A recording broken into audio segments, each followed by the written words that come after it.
Sahabat channel Andrea DJ, marilah kita teruskan ke episode ke-7, yaitu Pangeran Pemanah Rasa bertemu dengan Ki Dampu Awang.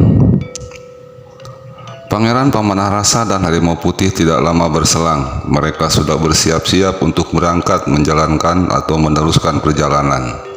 Pangeran Pemanah Rasa bersama Harimau Putih meninggalkan air terjun tersebut. Sekarang Pangeran Pemanah Rasa dalam perjalanannya ditemani oleh Harimau Putih. Pangeran Pemanah Rasa bersama Harimau Putih terus berjalan di dalam hutan belantara. Di sepanjang jalan tidak ada satupun rumah yang kelihatan ditemukan. Mereka berjalan menyusuri melewati hutan. Harimau Putih bertanya pada Pangeran Pemanah Rasa, "Sebenarnya kita mau menuju ke daerah mana?" Pangeran Pemanah Rasa menjawab, "Tidak tahu mau kemana. Kalau mengikuti dorongan di hati, menyuruh ke arah selatan." Harimau Putih berbicara lagi, "Begini saja, biar pangeran tidak lelah sekali. Saya bantu untuk menuju ke daerah selatan."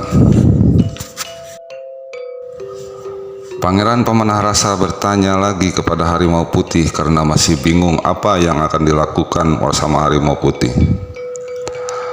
"Apa yang kamu lakukan untukku?"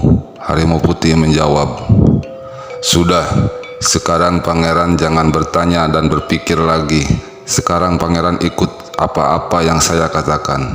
Pangeran Pemanah Rasa menjawab kembali, "Ya sudah, saya ikut apa yang kamu perintahkan. Sekarang saya harus bagaimana?" Harimau Putih berkata, "Sekarang pegang ekor saya yang kuat," suruh Harimau Putih. "Ya baik, saya akan pegang ekor kamu dengan kuat."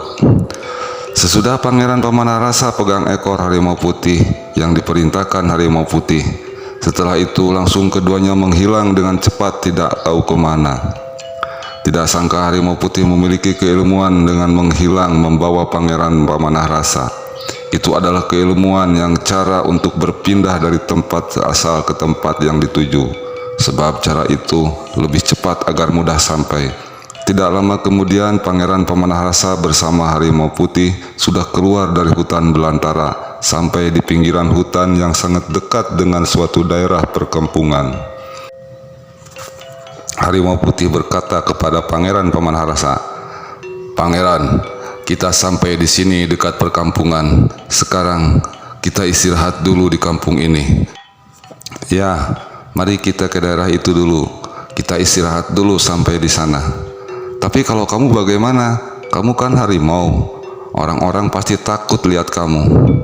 Pangeran Pemanah Rasa bingung harus bagaimana. Harimau Putih menjawab, "Jangan khawatir, pangeran, masih ada cara untuk saya. Nanti lihat saja sama pangeran." Pangeran Pemanah Rasa merasa heran lagi kepada Harimau Putih itu. Mau melakukan apa lagi?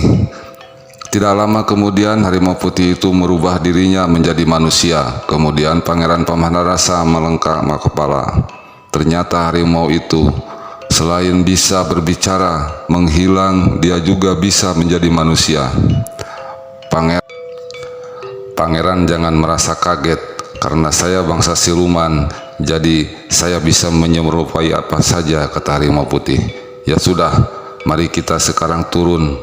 Kita menghampiri daerah itu," kata Pangeran Pemanah Rasa.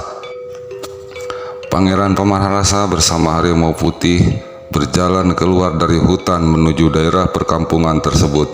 Tidak lama kemudian mereka sudah sampai di daerah tersebut. Langsung mereka mencari kedai warung makan untuk mengisi perut dan sekalian untuk istirahat. Kebetulan tidak begitu lama mereka menemukan kedai warung makan. Pangeran Pemanah Rasa bersama Harimau Putih mampir ke tempat istirahat tersebut dan langsung mereka istirahat sambil mereka makan. Karena lelah dan lapar setelah dalam beberapa hari perjalanan menyusuri hutan, Pangeran Pemanah Rasa bersama Harimau Putih mereka merasa tidak enak beristirahat di tempat itu. Sampai di sini dulu, sahabat Andrea DJ. Terusan dari cerita ini silakan di episode ke-8. Terus ikuti channel kami. Terima kasih. Wassalamualaikum warahmatullahi wabarakatuh.